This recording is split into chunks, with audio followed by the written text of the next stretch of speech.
গেটগুলো যারা সারা সুখ পাখতে গেটে লাগবে।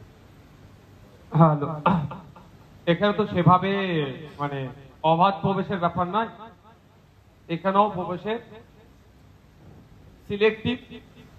এখানেও প্রবেশটা যারা করবে, যারা আমাদের দায়িত্বশীল।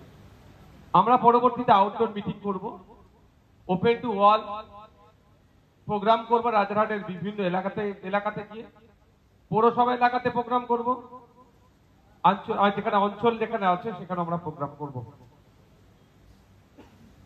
আজকে আমরা উপস্থিত হয়েছি সাংগঠনিক কর্মী সভাতে। স্বাভাবিকভাবেই এখানে কর্মীদের উপস্থিতি আছে, উপস্থিত হয়েছে। আমাদের বক্তাদের বক্তব্য তারা শুনলেন এবং বাস্তবের ক্ষেত্রে কিভাবে